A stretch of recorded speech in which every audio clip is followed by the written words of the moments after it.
Untuk mengetahui perkembangan di pasar komoditas, kita telah terhubung dengan analis dari PT Finex Berjangka, Afwan Arif. Pak Afwan, selamat pagi. Terima kasih sudah bersama kami, Pak. Apa yang menarik di pasar komoditas hari ini, Pak? Baik, terima kasih. Selamat pagi juga, Mas Putih ya. Untuk pagi ini kita bisa melihat perdagangan emas yang kemarin sempat mengalami koreksi ya di perdagangan hari Rabu, di mana harga sempat turun menyentuh 1.825 atau melemah sebesar 46 dolar dibandingkan perdagangan sebelumnya di hari Selasa, di mana pelemahan ini dipengaruhi oleh adanya sentimen tentang penghentian bantuan untuk penanganan pandemi COVID-19 yang dilakukan oleh Senat Partai Republik di Amerika Serikat, dan juga adanya kebijakan dari Presiden Donald Trump yang akan memotong tunjangan pengangguran dalam tawaran terbarunya terkait bantuan dari COVID-19. Baik itu. Jadi gimana pergerakannya untuk hari ini, Pak? Oke, untuk pergerakan hari ini emas masih berada di kisaran 1.840-an ya, dengan kemungkinan akan menguji level support di 1.816,07 dengan resisten berada di 1.848,84, di mana kemungkinan pada perdagangan hari ini level-level support dan resisten tersebut menjadi faktor penentu untuk pergerakan emas dalam minggu ini. Gitu. Kalau target harga emasnya sendiri, Pak, sampai akhir tahun di berapa ya? Oke, untuk target emas di akhir tahun kemungkinan masih berada di kisaran 1.800 sampai 1.800-an ya, dengan kita melihat kondisi saat ini emas sendiri masih dalam bullish trend, di mana kemungkinan akan mencoba menguji level 1.900 ke depannya, tapi tidak menutup kemungkinan harus menguji dulu di level 1.850 sampai 1.870 untuk mencoba menguji level target akhir tahun di 1.900-an.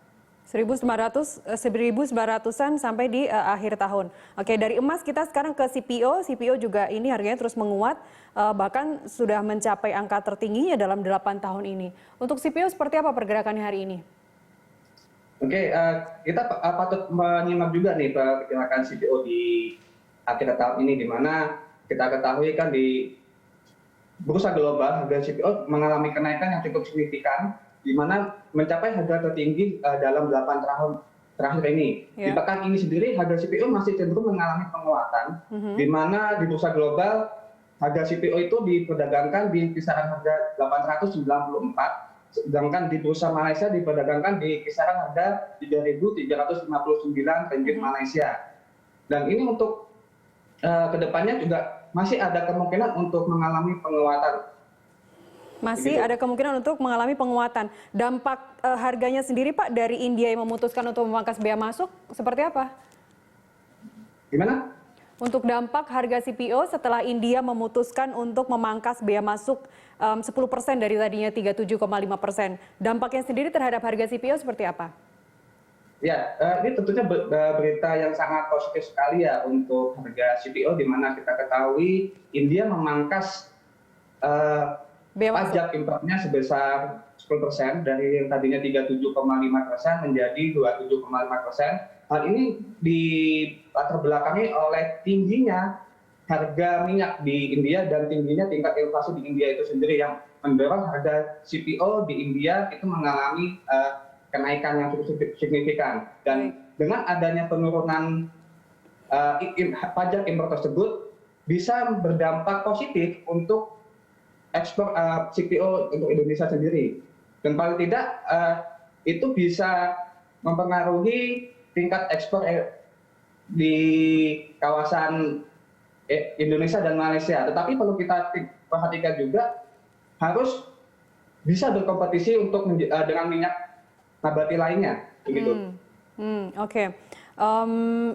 Kemudian kalau kita lihat kan sekarang hampir semua data perekonomian Indonesia yang kuartal 3 itu sudah dirilis. Kemudian dampaknya sendiri terhadap transaksi di bursa berjangka seperti apa, Pak Afwan? Baik, seperti kita ketahui di bulan November kemarin kan Indonesia resmi masuk ke resesi menurut data dari BPS. yaitu berada di angka minus 3,49%. Tetapi hal tersebut lebih baik dibandingkan kuartal kedua, di mana berada di angka minus 5,32%. Dan ini perlu kita perhatikan juga bahwa walaupun Indonesia mengalami resesi, ekonomi Indonesia mengalami pertumbuhan sebesar 5,05%, setelah sebelumnya hanya berada di 4,19%.